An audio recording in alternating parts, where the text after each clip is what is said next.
I've been listening to Alternative Facts Chicago, the podcast, for the last couple of months, and I'm loving what I'm hearing out of these two guys. I said, I got to get you on the show, and because I think they have superstar potential, and they're going to do some great things in this business. So here they are now from Alternative Facts Chicago. It's Brian Hunter and Bobby Sellison. What's up, guys? Hey, how you doing, Dave? I'm doing great. How are you? I'm doing great. Well, Brian, let's start with you. First of all, before we get into the sports thing, what made you guys decide to put this podcast together and get into the sports and entertainment business here?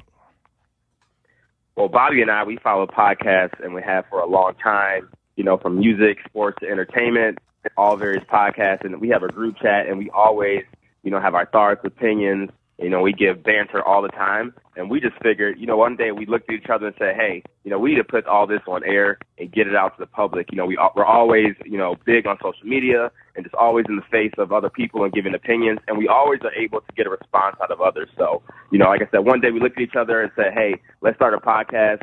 We went and did a practice run at a studio, and we did our first episode back in February, and now the rest is history. And now we're here, and we're having, great success. So it's been a great journey so far. And you guys are getting sponsors and doing some good things and creating a lot of momentum in sports and entertainment and having fun. See, that's what I like. Guys who get away from sports a little bit and have a lot of fun on the air and have strong opinions. Absolutely. Yeah, we just signed up our second sponsor as of this past week.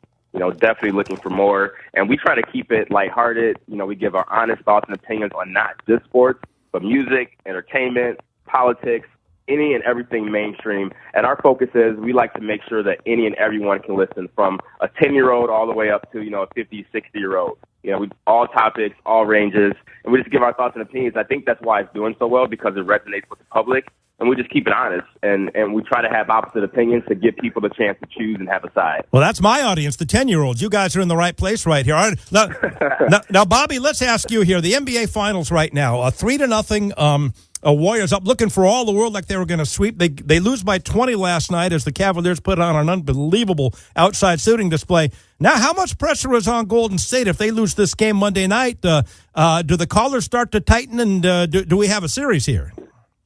Oh, yeah, absolutely. The pressure is on. Like, they needed, with every grain in their bodies, to win this game last night, and they just didn't deliver.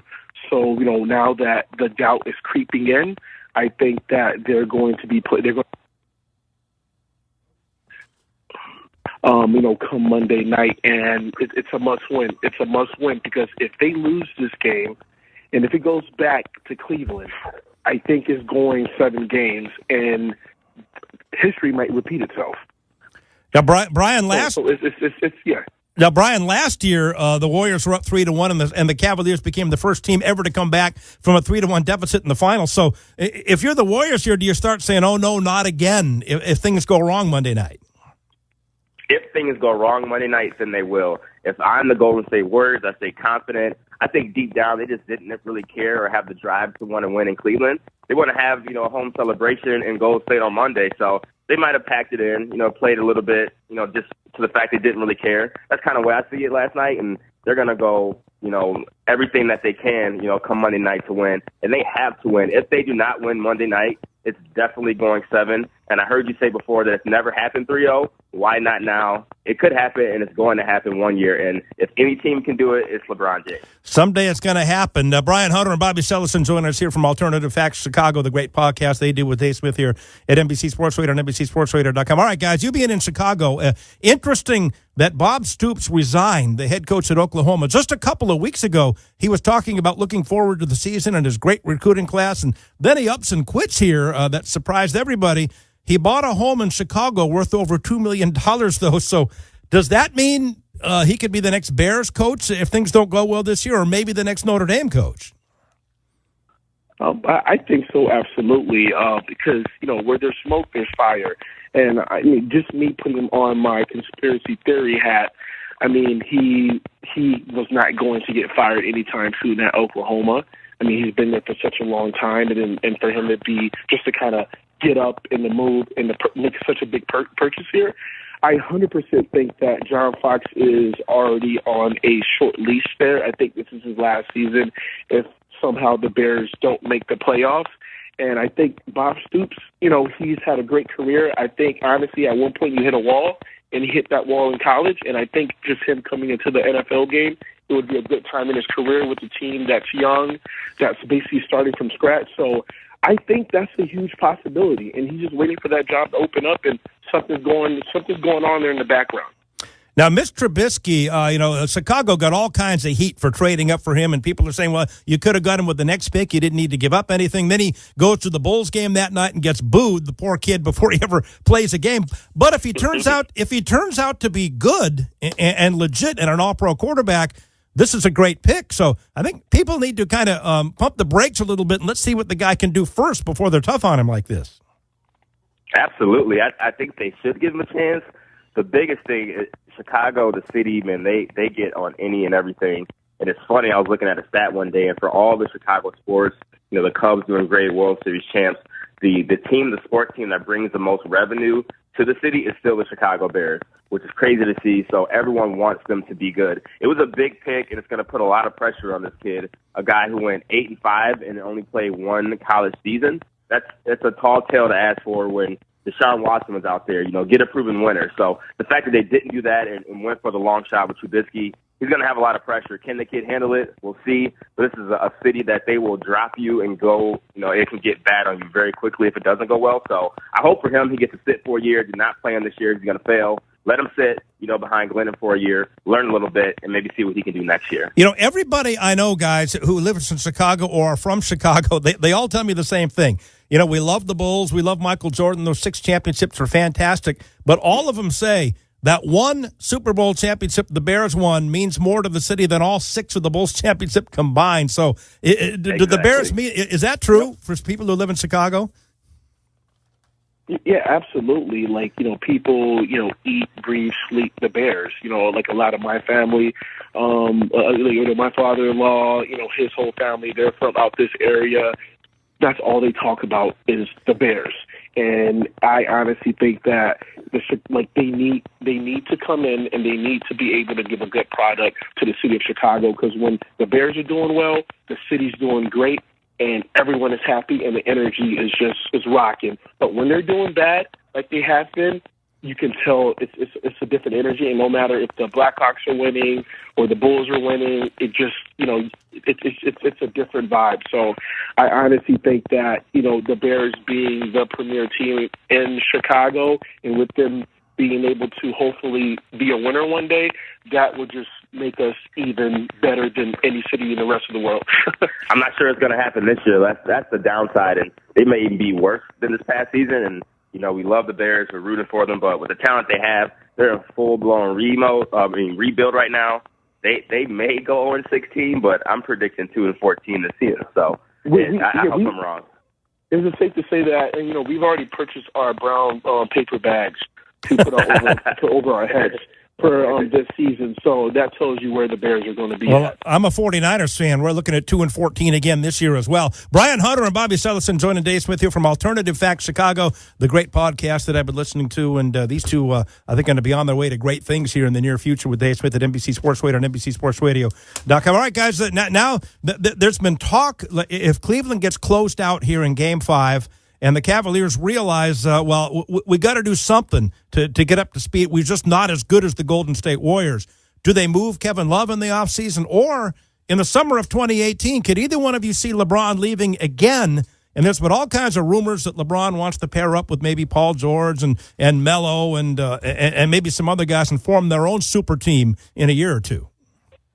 I don't see that happening personally. I think LeBron's going to retire a Cavalier. He already left once. For him to pack up and leave again will be devastating to that city. And I think he left. He just wanted to change the scenery the first time. He got a couple championships in Miami and came back.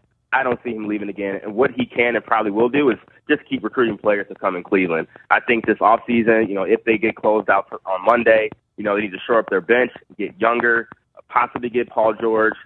Would trading Kevin Love be the answer? Maybe, but, who are you going to have at that 4 spot, if you get rid of Kevin Love? Obviously, Paul George cannot play the 4, but they do need to make a big splash. So trading Kevin Love for Paul George would be a splash. Would that get them better than Golden State? I'm not 100% positive, but they will need to do something. I don't think going to L.A. is going to work, going with Carmelo, Chris Paul out there. Those guys are just getting old in their career. I think they would be worse off he can stay in Cleveland and make it work there. I mean, he's still got plenty of years left to win, more championships. And so I think he stays. You know what the rumor out here is in L.A. that people are already starting to talk about? Russell Westbrook, Paul George, and LeBron are all free agents in the summer of 2018, and they're all coming to the Lakers for a super team, the three of them, next summer.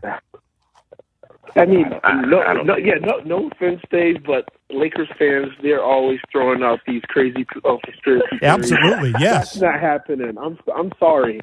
LeBron, he's the type of player that, he needs players, they come play with him. So he's not going anywhere.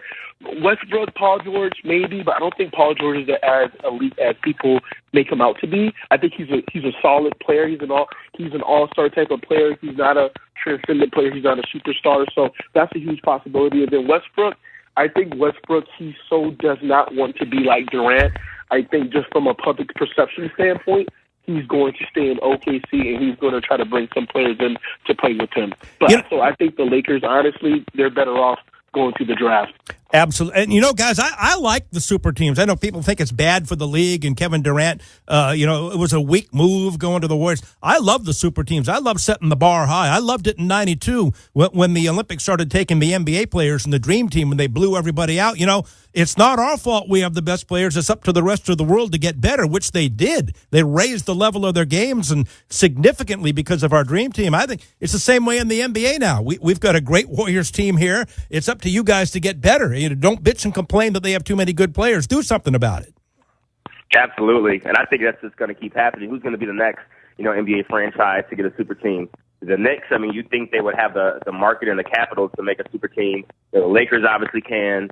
Some other teams is going to have to step up, or, next season we're going to be looking at another Golden State Warriors, Cleveland Cavaliers NBA Finals. You can book it, pencil in right now. I don't see any other team, even next season already, as things stand right now, that'll be to knock those two teams off. The Spurs are just getting older. Love those guys. They got some talent, but sorry, they're just getting older right now. It'll be a repeat, next season, and we'll have another final. So some team is going to have to make a move.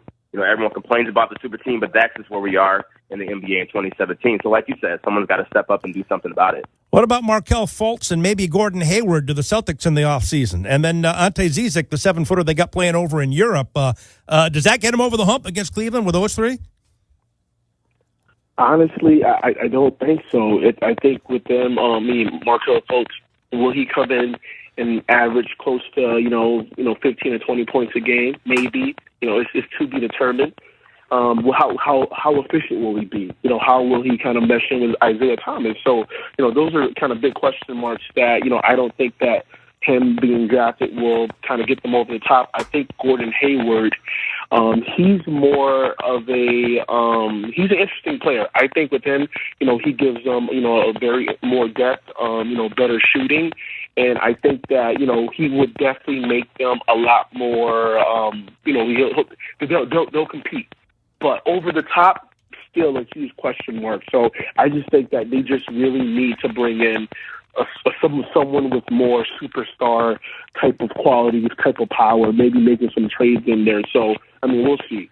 And, guys, I was LaVar Ball's coach in high school back in the day when he was a high school player out here in Los Angeles. And when he said, yeah, I was his high school. And when he says he's never lost a game on one-on-one in his life and he can beat Michael Jordan, I used to beat him all the time after practice. He's lying.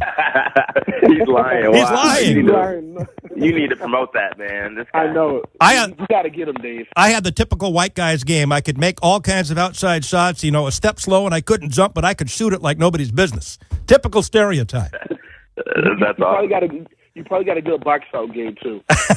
Yeah. All right, guys. Every white guy I know can box out really well.